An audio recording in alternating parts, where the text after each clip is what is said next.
Si nous pouvons honorer Dieu et si nous pouvons saisir la révélation de son monde, nos besoins disparaissent même avant que nous ne demandions. Ce que vous appelez un problème est un problème à cause du royaume où vous êtes. Si vous quittez ce royaume, ce problème cesse d'exister. Quand nous sommes arrivés à l'aéroport, monsieur, l'aéroport était entouré d'arbres et de montagnes. Si vous vouliez sortir de cet endroit à pied, vous alliez heurter des arbres, vous alliez heurter des montagnes. Nous aurions encore été en train d'escalader une montagne jusqu'à maintenant. Mais vous voyez, au moment où l'avion a décollé, il a laissé les arbres derrière lui. Il a laissé les montagnes derrière lui. Il n'a même pas essayé de franchir la montagne. Il y a un royaume où vous déplacez les montagnes, il y en a un autre où vous passez par-dessus. La montagne peut être là, mais vous l'avez quittée. C'est ce que fait la révélation. Quand la révélation arrive, vous n'avez pas nécessairement besoin de déplacer la montagne, vous êtes élevé au-delà du royaume de la montagne. La montagne sera toujours là, mais vous continuerez à progresser. N'avez-vous pas vu la vie de Jésus? Moïse a dû séparer la mer directement. Jésus a marché sur l'eau. Il y a deux royaumes différents. Il y a un royaume où vous devez diviser la mer, il y en a un autre où même la mer vous aidera à accomplir votre destinée. Je prophétise sur quelqu'un, il n'y a rien qui réduira la qualité de votre vie ce soir. Puis, le diable a appelé le défi que vous affrontez. Nous lisons le chapitre 60 à partir du verset 1. Sujet très sensible, et il est très sensible à cause des temps dans lesquels nous sommes. Et je fais confiance au Saint-Esprit pour m'accorder l'expression nécessaire pour communiquer certaines emphases sensibles ici ce soir. Les opérations de Dieu sont capturées en dispensation et en âge. En fait, si vous étudiez Éphésiens chapitre 1 verset 10, la Bible révèle que quand cet âge arrivera à sa fin, toute cette civilisation sera enveloppée et le nouvel âge commencera. Mais dans chaque âge, il y a des dispensations, et donc les traitements de Dieu avec les hommes sont sensibles à la dispensation dans laquelle ils sont en ce qui concerne l'agenda éternel de Dieu. Où nous sommes actuellement, c'est appelé les derniers jours. Et parce que nous sommes dans les derniers jours, notre compréhension des choses de l'esprit doit être aiguë, elle doit être précise et elle doit être définie. Nous ne pouvons pas nous permettre de connaître les choses facilement et de manière hasardeuse, parce que la connaissance dans ce temps n'est pas juste quelque chose que vous savez pour avoir de la lumière et de la direction. La connaissance est aussi une arme, parce que vous combattrez de nombreuses guerres et vous combattrez de nombreuses batailles. Et donc le sujet que nous considérons est très impératif, parce que de nombreuses personnes sont actuellement dans un état de sommeil profond. Si vous comprenez ce que le diable fait maintenant, il y a deux choses principales qu'il veut accomplir. La première chose qu'il veut accomplir est de mettre une génération en sommeil ou de paralyser une génération. Vous mettez une génération en sommeil par le pouvoir du plaisir et ensuite vous paralysez une génération par le pouvoir de la peur. Ce sont deux choses que le diable fait à travers le monde et c'est pourquoi vous allumez vos nouvelles, vous allumez n'importe quel média, vous entendez des histoires qui paralysent littéralement votre foi. On dirait qu'il n'y a pas d'espoir pour demain. C'est une tentative du diable, et par coïncidence, parce que nous sommes dans les derniers jours, la Bible a aussi prophétisé, en parlant pathologiquement maintenant, que dans les derniers jours, il y aura des rumeurs de guerre, il y aura des pestilences et il y aura des famines. Donc c'est ce qui se passe en ce temps, et donc trop de personnes sont soit engourdies, soit endormies à cause du plaisir ou à cause de la peur.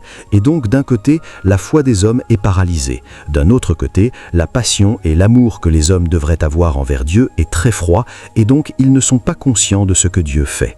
Beaucoup sont ignorants et inconscients de ce que Dieu fait en ce temps. C'est pourquoi il doit y avoir une trompette dans l'esprit pour qu'une génération se réveille. Et donc, la conférence Arise est une qui est centrale, sensible et très significative en ce qui concerne les temps dans lesquels nous sommes. Regardez sur Internet aujourd'hui. Tout suggère la séduction et l'immoralité. Tout éveille les appétits du plaisir à tel point que les gens sont maintenant enterrés, non pas 6 pieds sous terre, mais certains sont enterrés dans leur téléphone. Le téléphone est devenu une tombe et ils sont enfermés du matin au soir, jour après jour, pas nécessairement en faisant quelque chose de productif, mais juste en nourrissant l'appétit de la chair. Parce que le plaisir est une arme que le diable utilise. Et l'idée entière est d'engourdir une génération jusqu'à ce qu'ils ne puissent plus capter les fréquences de Dieu. Et s'ils ne peuvent pas capter les fréquences de Dieu, ils ne peuvent pas participer à l'agenda de Dieu. Cependant, notre existence compte dans la mesure où nous participons à l'agenda de Dieu. Et donc, si vous ne participez pas à l'agenda de Dieu, que faites-vous ici? C'est pourquoi la Bible dit « Celui qui vit pour le plaisir, il est mort alors qu'il marche ». Tant de gens marchent, mais ce sont des cadavres, parce que le cadavre n'est pas nécessairement dans une morgue. Un homme qui est dépassé par le plaisir est un cadavre, c'est un mort vivant. Et c'est ce que le diable fait. Et donc, vous trouvez un grand prophète qui devrait parler les oracles de Dieu sur une génération, il ructille encore avec les boissons et il sent son excitation chaque soir. Il va dans un bar, va s'asseoir et dit « Donnez-moi le standard de la morgue », parce que c'est en fait un ami de la morgue, c'est proche de la morgue. Et il prend une bouteille, prend 2 bouteilles, il prend 7 bouteilles. Ah, il ne sait pas qu'il boit son destin. Vous trouverez l'homme qui devrait être un leader, qui devrait apporter des stratégies, des politiques et des structures aux civilisations des hommes afin de paver la voie pour que Dieu accomplisse son agenda. Cet homme poursuit encore les prostituées et il pense qu'il vit la vie parce que le plaisir a détruit sa sensibilité. Il ne peut capter ce que Dieu dit et donc même si Dieu crie, ils ne peuvent pas entendre. Et ils l'ont trompé à l'Église en disant que parce qu'il est né de nouveau, il entendra la trompette. Étrangers, si vous ne pouvez pas entendre la voix de Dieu maintenant, vous ne pouvez pas entendre la trompette. Ne vous trompez pas à ce sujet, parce que c'est le même endroit, la même faculté qui entend la voix de Dieu, qui entendra la trompette. Si cette faculté est morte maintenant, elle sera morte quand il apparaîtra. Parce que vous n'entendez pas sa voix, vous ne pouvez pas entendre la trompette. Et beaucoup ne sont pas conscients, une génération est endormie. Et donc, Ésaïe chapitre 60, à partir du verset 1, il y a un appel au réveil, ils disent « Levez-vous ». Et la raison pour laquelle vous devez vous lever, c'est parce qu'il y a une brillance qui est liée à votre destinée pour votre génération. Et jusqu'à ce que vous vous leviez, vous ne pouvez pas apporter de valeur à votre génération et vous ne pouvez pas apporter le pourquoi de Dieu à votre génération. En moins, celui qui est lié à vous. Parce que chaque homme sur terre est une mission du ciel. La façon dont Dieu envoie des messages à la terre est par la porte de la matrice, quand les hommes naissent. Et une mission est envoyée du ciel, et cette mission est supposée être une lumière qui illumine les ténèbres jusqu'à ce que les gens commencent à trouver leur destinée.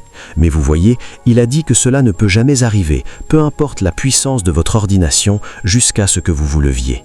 Il a dit, quand vous vous leverez, vous brillerez. Et quand vous brillez, la preuve que vous brillez n'est pas le langage que vous parlez, ce sont les gens qui vous suivent. Donc le suivi n'est pas quelque chose que vous forcez, le suivi est un produit de la brillance. Et donc, quand les gens vous suivent, cela signifie qu'il y a une lumière. Et ce n'est pas juste des gens qui vous suivent, c'est aussi la qualité des gens qui vous suivent. Parce que la qualité des gens qui vous suivent est une définition du type de lumière que vous émettez. Si des malades viennent autour de vous, cela signifie qu'il y a une lumière de vous qui adresse la maladie. Des rois viennent autour de vous, cela signifie qu'il y a une lumière de vous qui éduque les gens qui ont affaire avec les trônes. Et donc, quand vous regardez en arrière et que personne ne vous suit, cela signifie que vous marchez dans les ténèbres. Certaines personnes, à cause du privilège de l'ordonnance du mariage, au moins une femme les suit. Même celle-là, ils ne peuvent pas la diriger. Ils rentrent à la maison, ils la giflent, ils la frappent, ils la cognent. Celle-là est le mariage qui l'a rendu possible. La seule qui vous suit, elle a maintenant aidé votre vie et vous a augmenté de 3 enfants, donc 4 personnes vous suivent. Même celle-là, vous ne pouvez pas la diriger. Cela signifie que votre vie est sèche et donc il y a une alarme. Ils disent « Lève-toi, brille, car ta lumière est venue et la gloire du Seigneur s'est levée sur toi ». Il y a 3 choses que vous devez comprendre à propos de ce verset. Lève-toi. Numéro 1, c'est se réveiller. Parce que quand il dit « Lève-toi », cela ne signifie pas que les gens sont couchés. Cela signifie en fait que les gens sont dans un état de sommeil. Ils sont morts, donc ils doivent se réveiller même avant de se lever. Jusqu'à Éphésiens chapitre 5, verset 14, ils disent « Réveille-toi, réveille-toi, toi qui dors, lève-toi d'entre les morts, et Christ te donnera la lumière ». Donc un peuple n'est pas juste couché, ils sont en fait morts. Et la raison pour laquelle ils sont morts, c'est parce qu'ils ne peuvent pas capter ce que Dieu dit. Si vous êtes assis dans cette salle ce soir et que vous ne pouvez pas dire avec précision ce que Dieu dit à propos de votre vie, alors cette conférence est pour vous. Je marche, parce que quand le diable vient, il engourdira vos fréquences, vos facultés. Vous ne pouvez plus capter les signes. Votre vie devient un produit de la chance et du hasard. Si vous entendez que les choses marchent au Zimbabwe, vous êtes en route pour le Zimbabwe. Si vous entendez que les choses marchent au Royaume-Uni, vous êtes en route pour le Royaume-Uni. Voyez, les fils ne se demandent pas « nous voyageons pour l'héritage ». Pas étonnant que nous ne nous demandions pas. Quand vous avez vu un film, est-ce à lui dans les halls des enfantins et dit « viens, je te prendrai dans un pays, je te prendrai ». Donc, il poursuit l'héritage. Il n'est pas un vagabond, il n'est pas un fermier nomade qui cherche n'importe où il y a du pâturage. Il suit une voie, c'est la lumière qu'il suit. Mais vous voyez, quand vous ne pouvez pas trouver des gens qui sont spécifiquement dirigés, cela signifie qu'ils sont en sommeil. Et donc, pour de telles personnes, il y a un appel. Réveille-toi, réveille-toi, réveille-toi. Et donc, quand vous vous réveillez, alors vous entrez dans la deuxième phase qui est la responsabilité. C'est quand vous comprenez maintenant le sens de lève-toi. Parce que lève-toi n'est pas Dieu qui nous élève. Lève-toi est pour vous de prendre la responsabilité de votre destin. Parce que quand Dieu vous dit c'est qui vous serez, vous ne préparerez pas pour un voyage, parce que vous passerez par un processus pour le devenir. Donc, lève-toi numéro 1 implique de se réveiller des pouvoirs du sommeil. Lève-toi numéro 2 implique de se réveiller à la responsabilité, prendre les responsabilités de votre destin. Il y a beaucoup de personnes qui ne comprennent pas la place de la responsabilité.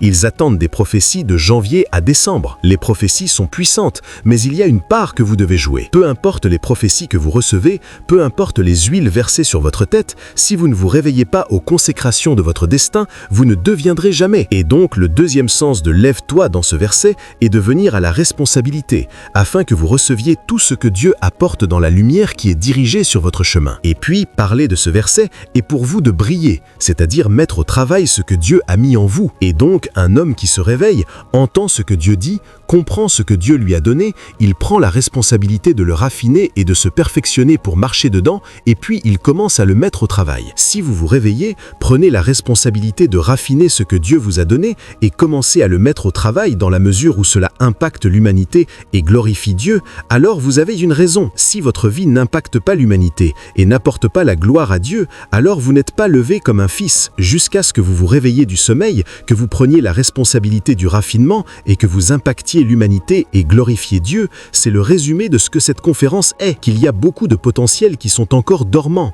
Et la raison pour laquelle ils sont dormants, c'est parce qu'ils sont encore dans la tombe du sommeil. Certains sont dans le sommeil du plaisir, certains sont dans le sommeil de la peur, certains sont dans le sommeil de l'aveuglement que le diable jette sur la source des hommes. Mais par tous les moyens, ces gens doivent se réveiller. Et quand ils se réveillent, ils doivent commencer à suivre les exigences de responsabilité pour leur destin, et puis commencer à mettre au travail ce qu'ils sont devenus, afin que les vies et les destinées soient transformées et que Dieu soit glorifié. Quand ces choses commencent à arriver dans votre vie, alors vous avez réellement participé à cette conférence, et il y a un progrès que vous avez fait grâce à cette conférence. Ce soir, c'est quoi? Que signifie la lumière de Dieu? Quand nous disons « Lève-toi car ta lumière est venue », qu'a Dieu apporté dans votre espace? Qu'a Dieu apporté dans votre royaume que vous devez réveiller? Parce qu'au moment où vous vous réveillez, ce sont les choses que vous commencez à mettre au travail. Vous ne vous réveillez pas juste dans le vide, vous vous réveillez dans ce que la lumière a apporté. Vous dites, quand vous vous lèverez, vous remarquerez que votre lumière est venue et que la gloire du Seigneur s'est levée sur vous. C'est là que Dieu démontre sa fidélité,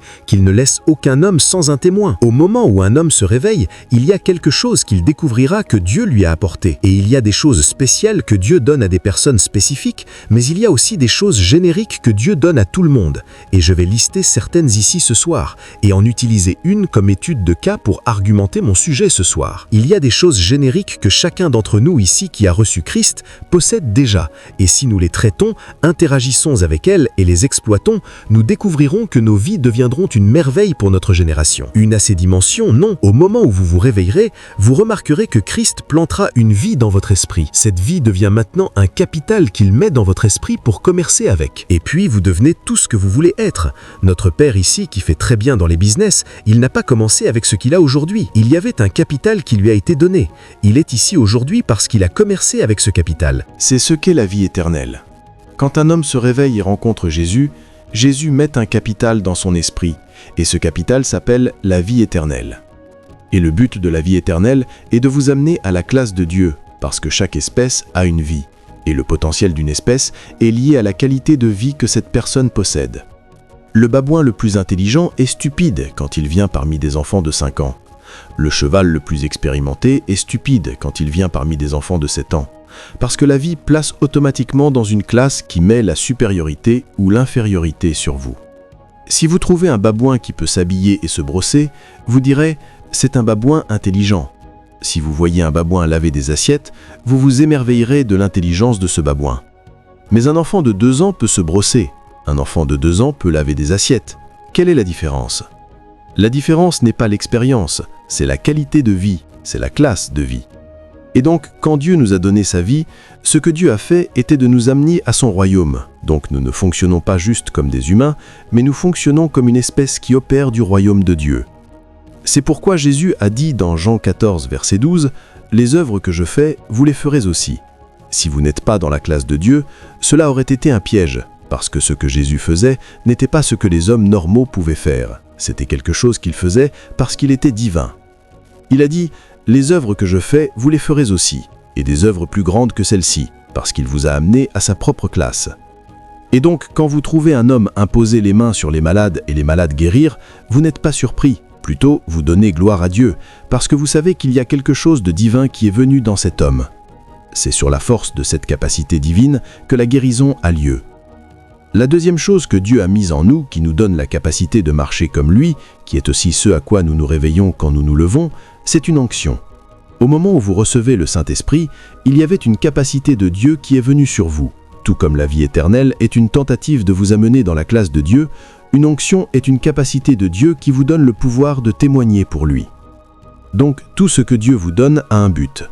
Sa vie vous amène à sa classe, donc quand vous venez prier et que le Saint-Esprit se manifeste, ce n'est pas une surprise. Vous êtes dans la classe de Dieu, donc vous pouvez avoir une communion avec le Saint-Esprit. Si un babouin prie, le Saint-Esprit peut venir s'il comprend comment prier, parce qu'il n'y a pas d'affaire de communion. Nous tous assis ici maintenant, vous pensez que vous êtes assis ici parce que vous portez un costume ? Non monsieur, vous n'êtes pas assis ici parce que vous portez un costume, vous êtes assis là parce que vous êtes humain. Donc ce n'est pas le costume qui vous a mis ici, c'est la classe de vie qui vous a mis ici. Donc la vie éternelle nous donne un enjeu dans le royaume de Dieu. Et donc un homme peut prier, Dieu peut venir à lui. Et si Dieu ne vient pas à lui, il peut aller à Dieu, parce que maintenant, il a un enjeu dans le royaume de Dieu.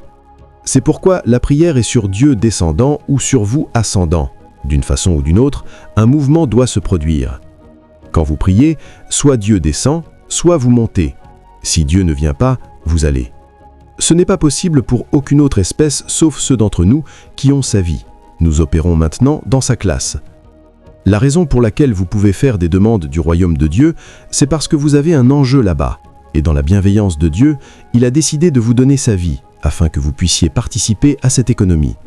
Et puis, il vous a donné son onction. Son onction est ce qui rend possible pour vous d'aller dehors et de le prouver, d'aller dehors et d'être un témoin pour lui. Donc, tout ce que nous faisons qui reflète Dieu est parce qu'il y a une capacité qu'il a mise sur nous pour pouvoir le représenter. Si cette capacité ne vous est pas donnée, vous ne pouvez pas. Il y a un nouveau gouvernement au Nigeria maintenant. Beaucoup de personnes visitent la villa. Vous savez ce qu'est une onction présidentielle ? Une onction, c'est une nomination. Si le président dit « Vous êtes maintenant ministre des Finances » et cela a à voir avec les finances, vous aurez maintenant l'autorité pour représenter le président. Si vous parlez, vos mots deviennent loi dans le corridor financier. Si le président dit « Vous me représentez dans le pétrole » et ce royaume devient loi. Donc cette nomination vous donne une autonomisation pour pouvoir représenter le président dans ce corridor.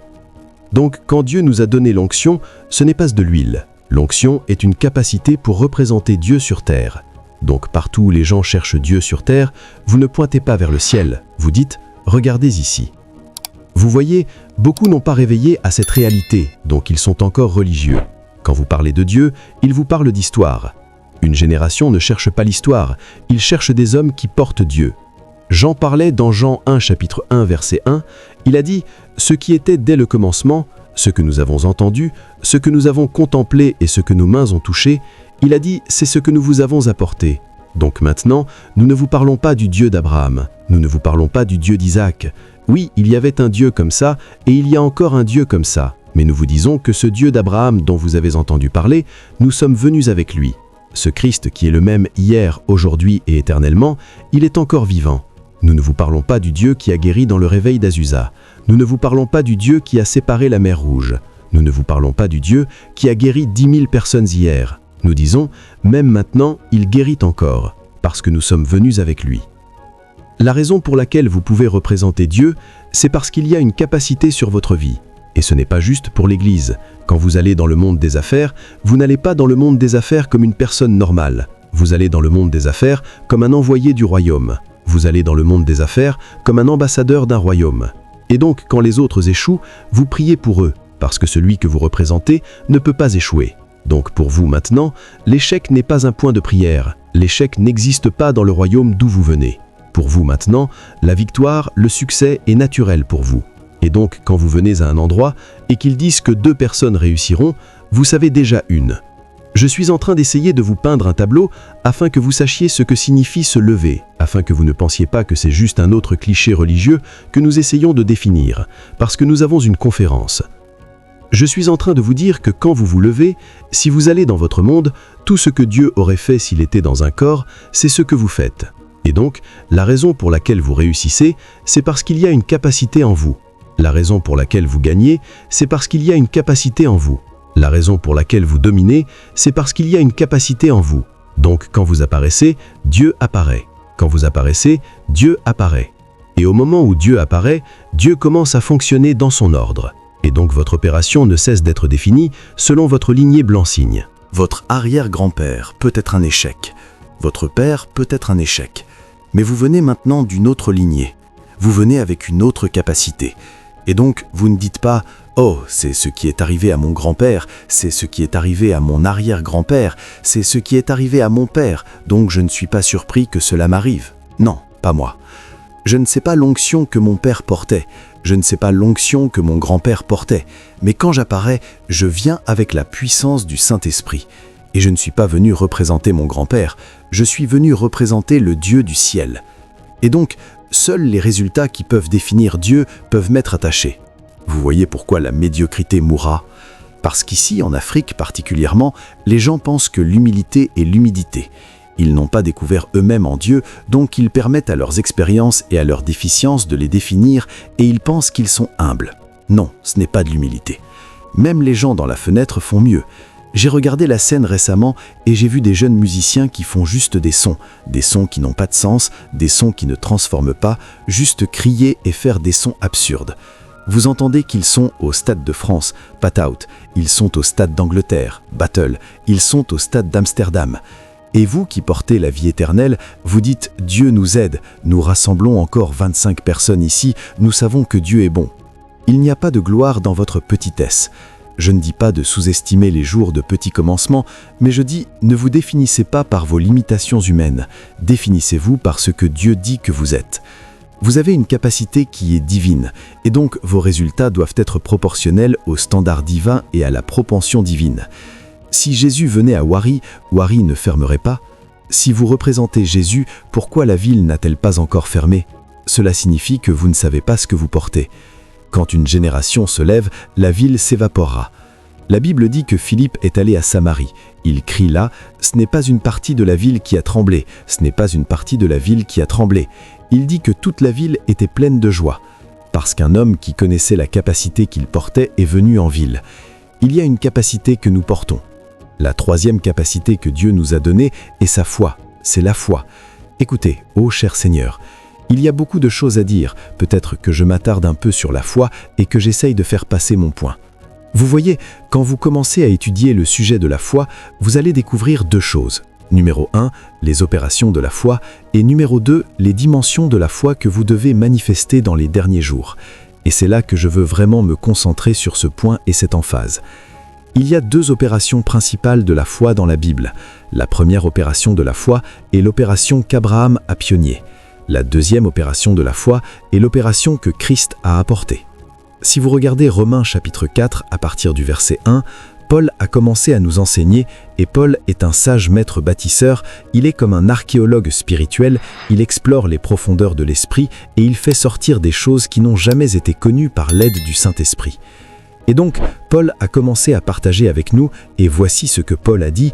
Il a dit « Que dirons-nous donc qu'Abraham notre père a trouvé concernant la chair ? Que dirons-nous qu'il a trouvé ?» Il est allé plus loin au verset 2, il a dit « Car si Abraham était justifié par ce qu'il avait, il aurait de quoi se glorifier, mais pas devant Dieu. » Cela signifie que si les œuvres d'Abraham étaient les choses qui le justifiaient, il se serait glorifié en lui-même, mais il ne peut pas faire cela devant Dieu parce que Dieu ne l'a pas justifié parce qu'il allait plus loin au verset 3. Il a dit « Car que dit l'Écriture ?» Il a dit « Abraham a cru Dieu et cela lui a été compté pour justice. » Donc la façon dont Abraham a obtenu des résultats était de quitter le problème et de faire confiance à Dieu. Et puis Dieu viendra maintenant s'occuper du problème et Abraham profitera du résultat. Cette technologie, personne ne la connaissait avant. Quand les hommes ont un problème, ils utilisent leur capacité physique, et les hommes étaient vaincus. Quand Abraham est arrivé sur la scène, il a maintenant découvert que plusieurs problèmes que les hommes affrontent sont enracinés dans l'esprit. Et donc, vous avez besoin de fraterniser avec un autre esprit pour venir se battre de votre compte. Donc, quand Abraham avait un défi, il ne faisait pas face à son problème. Le problème d'Abraham est ici, il fait face à Dieu ici. Et puis vous regardez Abraham, vous dites « c'est là que ton problème est, où vas-tu » Il opère par une intelligence supérieure. Quand il rencontre Dieu et traite Dieu, Dieu n'ira pas et s'occupera de ce problème et sa réponse le rencontrera ici. Donc Abraham obtient sa réponse dans la présence de Dieu, il n'obtient pas sa réponse là où est le problème. Il quitte le problème, va à Dieu, Dieu va au problème, sa réponse lui vient. Et quand Paul l'a vu, Paul a dit « c'est une technologie ». Et il a dit « cette technologie est la foi de Dieu ». Et Abraham l'a pionnier. En fait, au verset 18, il a dit quand Abraham cherchait désespérément un enfant, il a dit qui contre l'espoir a espéré qu'il serait appelé le père de nombreuses nations, et il a dit Abraham a commencé à regarder Dieu, non à ses promesses, par incrédulité, il était fort en foi, donnant gloire à Dieu. Vous penseriez qu'Abraham verrait un médecin et dirait que faisons-nous? Faisons-nous un scan? Faisons-nous ceci? Faisons-nous cela? Il a quitté son problème, il a cru Dieu, il a remercié Dieu, il était fort en foi. Il se concentrait sur les promesses de Dieu. Quand sa foi a touché Dieu, Dieu a touché le problème, la réponse l'a rencontré. C'est la première technologie de la foi qui a été pionnier. Et puis Jésus apparaît et Jésus a dit « c'est bien, mais c'est le jardin d'enfants ». Il a dit ce qu'Abraham a fait, ce que les patriarches ont tous fait, il a dit « c'est bien, mais c'est le jardin d'enfants ». Maintenant, avant que je vous montre ce que Jésus a fait, laissez-moi vous montrer certaines des choses qui étaient considérées comme jardin d'enfants. Hébreux chapitre 11 verset 32, la Bible a commencé à chroniquer les exploits de ces hommes qui opéraient par l'ordre abrahamique de la foi. Il a dit « Que dois-je encore dire ?» Il a dit « Car le temps me manquerait de parler de Gédéon, de Barak, de Samson, de Jephthé, de David, de Samuel et des prophètes, qui, par la foi, cette foi abrahamique, il a dit « Ils ont soumis des royaumes, ils ont opéré la justice, ils ont obtenu des promesses, ils ont fermé la gueule des lions. » Êtes-vous en train de dire cela ? Il a dit « Ils ont éteint la violence du feu, ils ont échappé aux tranchants de l'épée, de faibles ils sont rendus forts, et ils ont vaillamment combattu et ont mis en fuite les armées des étrangers. » C'est le résultat massif qu'ils ont commandé en marchant dans cette foi. Mais Jésus est venu et a dit « C'est beau, mais il y a un niveau supérieur. » Et donc, quand Jésus enseignait la foi, dans Marc chapitre 11 verset 22, il n'a pas dit « Faites confiance à Dieu », il a dit « Ayez la foi de Dieu ». Vous savez, quand les traducteurs de la Bible l'ont traduit, ils ont dit « Ayez foi en Dieu ». Parce qu'ils ne comprenaient pas ce dimanche le script original, ils ne disent pas « Ayez foi en Dieu ». Les scripts originaux disent « Ayez la foi de Dieu ». Dans l'ordre abrahamique, vous faites confiance à Dieu et attendez jusqu'à ce que Dieu réponde. Mais il y a une nouvelle technologie où Dieu n'attend plus que vous le suiviez. Ce que Dieu aurait utilisé pour créer la réponse, Dieu le met maintenant dans votre esprit et dit « Devenez la réponse ». Vous verrez ce que dit la Bible au verset 23. Il a dit « S'il y a une montagne devant vous, ne vous comportez pas comme Abraham. N'allez pas demander à Dieu et attendre que Dieu enlève la montagne. » Il a dit « S'il y a une montagne devant vous, rassemblez-vous, allez à la montagne, venez de la montagne et dites « Toi, montagne, sois enlevée. » Et si vous ne doutez pas dans votre cœur et dites quoi que ce soit que vous dites, vous l'aurez. Vous savez ce que cela signifie ? Cela signifie que quand vous voulez voir Dieu, voyez les hommes de foi au travail. Vous commencez à voir Dieu dans la vie des hommes. Un est « Regardez Dieu, il répond ». Un autre porte Dieu, porte la capacité de Dieu. Et donc, quand vous parlez comme Dieu. Vous vous tenez à la place de Dieu et dites « Vous construisez Dieu en vous jusqu'à ce que quand vous apparaissez, vous et Dieu deviennent un ». C'est là que Paul est arrivé, et Paul a dit « Soyez mes imitateurs, comme je suis l'imitateur de Christ ». Cela signifie « Si vous m'avez vu, vous avez vu Christ ». Et même les démons en étaient conscients, ils ont dit « Jésus, nous connaissons », ils disent « Paul, nous connaissons ». Parce que ce que Dieu veut accomplir maintenant n'est pas juste un peuple qui s'agenouille et dit « Ô Dieu, réponds par le feu ». Ce n'est pas juste un peuple qui s'agenouille et dit « Ô Dieu, montre-toi ». Non, c'est un peuple qui se réveille et dit « Nous portons Dieu en nous, nous portons son ADN. Quand nous apparaissons, Dieu apparaît ». Quand nous parlons, Dieu parle. Quand nous demandons, Dieu agit. Quand nous fonctionnons, Dieu fonctionne. Vous connaissez la différence dans l'ordre abrahamique? Si 1 million d'entre eux se déplacent, ils attendront encore que Dieu apparaisse. Mais dans la foi de Dieu, si 3 d'entre eux se déplacent, vous voyez 3 dimensions de Dieu. Si 10 d'entre eux se déplacent, vous voyez 10 dimensions de Dieu. Si 30 d'entre eux se déplacent, vous voyez 30 dimensions de Dieu. Donc, quand nous nous asseyons à l'église comme ça, nous ne sommes pas des membres d'église, nous sommes des gardiens de dimension. Quand nous nous asseyons à l'église comme ça, nous devenons comme une assemblée législative. Et donc, vous pouvez regarder à gauche et dire « Ceci, quand il parle, l'argent apparaît ». Vous verrez ceci à droite, vous dites « Quand il parle, les gens marchent ». Vous voyez celui-là au fond, vous dites « Quand il parle, les portes s'ouvrent ». Et donc l'Église devient en effet le corps de Christ, le corps. Donc quand nous nous rassemblons, Christ apparaît. Quand nous nous rassemblons, vous voyez l'image de Dieu, parce que nous n'appelons plus Dieu à descendre du ciel. Quand nous nous rassemblons, nous formons Dieu. Quand nous nous rassemblons, Dieu apparaît. Quand nous nous rassemblons, nous révélons Dieu. C'est pourquoi Luc 10, 16, il a dit « S'ils m'entendent, s'ils vous entendent, ils m'entendent ». Quand vous parlez, Dieu parle. Quand vous parlez, Dieu parle. Quand vous sortez, Dieu sort. Quand j'ai commencé à voyager dans le ministère itinérant, ils m'ont dit que certains territoires sont durs, vous devez faire attention. Il y a des endroits où vous allez, les démons vous embarrasseront. Je dis vraiment? Ils disent, si vous allez dans certains endroits et que vous priez, le ciel sera fermé, vous devrez prier et jeûner pour que le ciel s'ouvre. Je dis vraiment? Eh bien, alors je n'ai pas besoin d'un ciel ouvert, parce que quand je viens, je suis Dieu manifesté en forme corporelle. Quand je viens, le ciel vient. Quand je viens, la présence de Dieu vient. Quand je viens, le temps, la révélation du ciel ouvert, parce que le ciel n'est pas un lieu, le ciel est là où Dieu est.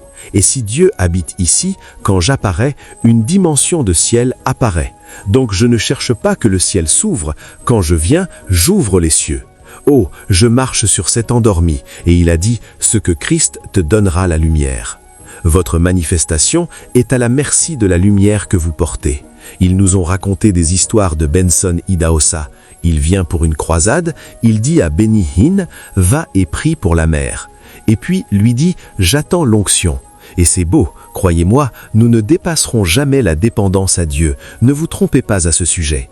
Parce que jusqu'à ce que nous vivions ici, nous serons encore en train d'apprendre cette chose. Vous savez comment cette chose fonctionne. Si vous essayez et que ça ne marche pas, alors vous revenez à l'ordre abrahamique et dites « Seigneur, aide ». Et Dieu se montrera, répondra et dira « Vas-y encore ». Donc nous ne dépasserons jamais la confiance en Dieu, l'appel à Dieu. Et c'est pourquoi je dis, demain, l'Église appelle encore Dieu. Mais pourquoi nous appelons Dieu? Nous grandissons en Dieu, nous mûrissons en Dieu, nous révélons Dieu, nous manifestons Dieu. Anthony lui-même, j'attends l'onction. L'onction ne bouge pas encore. Il dit, regarde-moi, si Dieu ne bouge pas, tu bouges. S'il n'y a rien, ils arrêtent de bouger. Bouge l'onction. Et puis votre chose est un manteau de Benny Hinn. Ce n'est pas un homme à une personne, c'est une révélation de Benson Idahosa. Parce que tout le monde assis ici, vous avez la foi du Fils de Dieu. Et quand vous agissez, Dieu agit. Quand vous parlez, Dieu parle. Quand vous bougez, Dieu bouge. Ils ont demandé à l'homme, quelle est la révélation du réveil? Ils disent, le réveil, c'est quand je bouge. Parce que quand je bouge, Dieu bouge. Parce que vous pouvez attendre que le ciel s'ouvre pour qu'il y ait une effusion. C'est une dimension du réveil. Mais il y a une autre dimension du réveil. Il y a une dimension du réveil où un homme devient l'hôte de tout le monde. S'il bouge, Dieu bouge. Entre dans une ville et toute la ville ferme. Quelle pluie attendez-vous? Quel aéroport attendez-vous? Il est là. Ayez un mouvement. Une sœur est un envoyé, et il y a certains hommes que s'ils passent par votre ville, pour les 100 prochaines années, l'impact sera là. Quelqu'un a dit que D.L. Moody était dans un train et le train passait par une ville et le Moody est descendu juste pour regarder autour et les gens commencèrent à tomber sous l'onction. Pas de service, pas de prière, pas de prophétie. Et ils ont dit, que se passe-t-il ici? Et un homme a dit, je connais une personne qui chaque fois qu'elle est autour, ces choses se passent. Il a dit, son nom est, et pas longtemps après, ils se sont tournés et l'ont vu.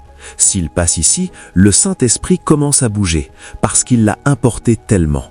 Nous lisons l'histoire de John Gall Lake. Ils ont dit « Il y a une peste ». Les gens prient pour que Dieu intervienne, il est entré dans le camp. Et donc quand je viens, je suis l'intervention de Dieu. Nous sommes ceux qui sont affligés, touchez-les et la peste se termine. Vous n'avez pas besoin d'attendre que Dieu vienne. Quand je viens, Dieu vient. Et il pensait que c'était un coup de chance. Mettez la peste dans ma main et le virus est mort, parce qu'il a une révélation. Imaginez ce qui se passera si l'Église à Wari se réveille à cette réalité et 10 000 d'entre nous se lèvent et nous entrons n'importe où et Dieu apparaît. Tout le corps aurait commencé. Vous savez ce qu'il a dit? Il a dit « La gloire du Seigneur couvrira la terre comme les eaux couvrent la mer ». Que pensez-vous que c'est cette gloire? Ce sont des hommes qui se sont levés en révélation, des hommes qui se sont levés en compréhension. Partout où nous allons, nous apportons la gloire, nous apportons la présence, nous apportons la puissance. C'est Dieu, la foi du Fils de Dieu. Mais l'Église est endormie, nous ne pouvons savoir cela. Vous savez pourquoi nous ne pouvons pas savoir cela? Parce que ce genre de foi a un protocole. Il a un protocole. Et jusqu'à ce qu'une génération comprenne ce protocole, ils ne marcheront pas dedans. Ce n'est pas un souhait, pas un discours excité. Non, c'est une réalité qui a un gouvernement très rigide dans l'esprit. Si une génération veut voir cela, ils doivent payer le prix et perfectionner l'exigence de consécration pour ce genre de foi. Vous savez, Jésus parlait dans Luc 18, verset 8, il a dit « Quand le Fils de l'homme reviendra, trouvera-t-il la foi sur la terre ?» Parce que cette dimension, le diable la combattra, parce que pas beaucoup marcheront dedans. Imaginez ce qui se passera. Et ils disent « Un apôtre est entré à Wari, et ils ont juste passé 24 heures, et tous les bars à bière ferment, à cause de la gloire qu'il a apportée. Si 3 de tels apôtres viennent, vous n'aurez pas besoin de 2 conférences à Wari. Une conférence sera assez pour 5 ans. Si 3 de tels hommes viennent maintenant, imaginez ce qui se passe si une église devient comme ça. Si nous venons pour le service du dimanche, après la louange et l'adoration, tout le monde est chargé. Quand nous entrons dans la ville, ils vous diront « 5 frères sont venus dans cette zone, et depuis qu'ils sont venus, ils parlent en langue du lundi au soir. » Parce qu'ils sont venus avec quelque chose qui est aussi digne que le ciel lui-même. Quand la Bible a dit « Lève-toi », c'est parce que nous n'avons pas encore atteint le standard de Dieu. Si nous marchons dans l'une de ces choses, notre monde sera trop petit. Si nous marchons dans ces choses, notre monde sera trop petit, mais nous ne nous sommes pas levés. Imaginez si 10 personnes marchent dans la foi du Fils de Dieu. Un vient, et quiconque meurt, ils disent « Attendez, je suis venu. Je viens avec la puissance de résurrection. » Et c'est juste lancé dans notre Wari, ressuscitant les morts avant 10 jours, un réveil commencera. Un autre se lève et il vous donne une stratégie pour la création de richesses. Il vous dit « Achetez ceci, achetez cela ». Après 2 semaines, les actions sautent comme s'il est celui qui écrit le code du marché boursier et que vous vous demandez « Qui sont ces gens ?» C'est alors que vous saurez qu'une nouvelle génération est née. Lève-toi ne signifie pas que le nombre d'églises augmente. Lève-toi signifie que les dimensions de merveille de Dieu deviennent normales, qu'une église peut devenir une église du miraculeux, qu'un peuple peut devenir un peuple de merveille. Alors vous saurez qu'ils ont réveillé quelque chose qui est ancien, parce que ce que vous verrez ne sera pas les choses normales que vous voyez dans la société. Et l'une de ces dimensions est l'émergence de la foi du Fils de Dieu, la foi que le Père travaille, que certains d'entre eux ont parlé. J'ai lu sur John Alexander Dowie. Il est entré dans la ville et il voulait organiser la croisade. Ils ont dit « Monsieur, nous n'avons pas besoin de prédication. Nous en avons entendu beaucoup. Nous n'avons pas eu de pluie ici depuis 8 mois. Si ce que vous venez dire est vrai, faites quelque chose pour le temps. » Et il n'a pas dit « Oh Seigneur, où es-tu » Il a regardé l'atmosphère et il a dit « Pluie, je t'appelle. » Personne ne vous le dira. Vous saurez que tout ce que cet homme a est Dieu en effet. Il a dit « Pluie, viens ». Et pendant qu'il était ici en train de parler, le temps a commencé à changer. Le lendemain, toute la ville s'est rassemblée pour la croisade. Vous voyez, ce n'est pas chaque croisade que vous avez besoin de feu pour. Il y a certaines croisades où ce dont vous avez besoin est l'évangélisation de puissance, la publicité de puissance. Vous ferez quelque chose maintenant, ce sera des anges endormis. Nous les réveillerons et dirons « C'est l'heure de la prière. Lève-toi, brille, ta lumière est venue. Vous n'êtes pas normal. Il y a quelque chose de divin en vous. Dieu aime que nous lui fassions confiance et il ne changera pas cela. Mais Dieu veut aussi se mettre en nous tous afin que nous le manifestions. Mon fils a 1 an et 3 mois aujourd'hui. Tout ce dont il a besoin, je lui donne. S'il a 30 ans et qu'il m'appelle, je le giflerai, parce qu'il saura quoi faire pour obtenir ce que je devrais lui donner. C'est ce que Dieu veut que nous fassions, qu'il a mis quelque chose en nous. Nous le cultivons, nous le faisons grandir, nous le mûrissons jusqu'à ce que nous le révélions à notre génération. Et je peux vous dire, la raison pour laquelle nous n'avons pas vu la foi de Dieu en manifestation, c'est parce que le diable a créé un système pour court-circuiter cela. Ce n'est pas du zèle, croyez-moi, et je sais que beaucoup de jeunes écoutent. Ce n'est pas du zèle de se lever et de dire « ce que Joel J. Lake a fait, moi aussi, je le ferai. Porter un virus, il mourra. » Ce n'est pas du zèle, c'est une réalité dans l'esprit. Il y a des protocoles auxquels vous devez vous soumettre. Votre manifestation est directement proportionnelle à votre consécration. Si votre consécration est défectueuse, oubliez la manifestation. Si ce n'est pas de se lever et de dire « Alexander, n'enregistre pas la pluie », et puis vous allez pour la croisade, vous dites « Écoutez, avant que nous commencions ce soir, la pluie tombera, vous serez embarrassés ». De là, il y a une consécration qui tient cette gloire, et il y a un programme que le diable met en motion pour étouffer cette consécration. Pour qu'une génération se lève pour manifester la foi du Fils de Dieu, il y a 6 consécrations qu'ils doivent garder, et je les parcours très rapidement dans les 15 prochaines minutes. Matthieu 24, et je vous ai dit que je parle des derniers jours, parce que ces choses sont des armes pour les derniers jours, et parce que le diable aussi, il a créé un diffuseur pour ces armes. Les disciples de Jésus sont venus à lui et lui ont posé une question. Matthieu 24, 3, ils disent « Quel sera le signe de ton avènement ?» Il a dit « Dis-nous quand ces choses seront, et quand sera la fin de l'âge ?» Et Jésus a commencé à leur dire, étonnamment, Jésus a commencé à leur dire les choses que nous avons prises comme des possibilités, et numéro 1, il a dit « Soyez prudents ». Revenez au verset 23. 3. Je vous demande pardon. Matthieu 24, 3. Eh bien ici, quel sera le signe de la fin ? Et Jésus a commencé, il a dit « Beaucoup viendront en mon nom, disant « Je suis le Christ ». Et il a dit « Ils tromperont beaucoup ». Donc la première chose qui étouffe la foi du Fils de Dieu est la tromperie. La raison pour laquelle beaucoup ne peuvent pas manifester, c'est parce qu'ils sont trompés. Et je vais vous montrer 2 sortes de cette tromperie qui afflige actuellement notre génération. La première tromperie, comme Jésus l'a dit, il a dit « Ils viendront en son nom ». En fait, si vous allez au verset 6, il a dit « Beaucoup de faux Christ viendront ». Christ est Messie, cela signifie sauveur. Beaucoup de choses apparaîtront comme le sauveur des hommes, c'est parce que les hommes ne mettront pas leur confiance dans ces choses. C'est pourquoi ils ne peuvent plus manifester Dieu. Et certaines de ces choses sont des choses que vous considérez comme légitimes et vitales, pourtant à la fin, le diable les exploitera. Puis-je vous choquer ? Aussi bonne que soit la science médicale, elle deviendra une arme que l'Antichrist utilisera dans les derniers jours, parce qu'un jour viendra où la totalité de la confiance des hommes sera dans la science médicale. Et puis, le diable détournera ce couloir. Au début, ils vous disent « Quand vous avez mal, prenez du paracétamol, analgésique, c'est bien ». Et donc, quand vous avez mal, vous ne vous souvenez plus d'exercer votre foi. Il y avait quelque chose que Dieu a mis en vous qui a la capacité d'arrêter la douleur. Mais vous êtes grandi, vous avez été mentoré pour croire et vous fier au paracétamol, tellement qu'au moment où ils appellent la douleur, la première chose à laquelle vous pensez est le paracétamol. À ce niveau, il n'y a rien de mal avec cela. Mais imaginez ce qu'aurait été votre vie si vous ne le saviez pas, si tout ce que vous aviez était des versets de l'Escripture. Ah maintenant, vous seriez comme un dieu dans le monde de la maladie. Jésus a dit quelque chose, il a dit « La raison pour laquelle nous recevons le pardon facilement, mais nous ne recevons pas la guérison simplement, c'est parce que quand il s'agit du pardon, nous savons que seul Dieu pardonnera. Mais quand il s'agit de la guérison, nous avons beaucoup d'alternatives. Et donc, parce que nous avons beaucoup d'alternatives, il est devenu difficile pour nous de faire confiance à une seule. Et dans les derniers jours, écoutez ce qui se passera. Ils rebâtiront et capitaliseront sur votre confiance en la médecine et la transformeront en votre Dieu. Comme nous parlons, il y a des inventions, des politiques et des structures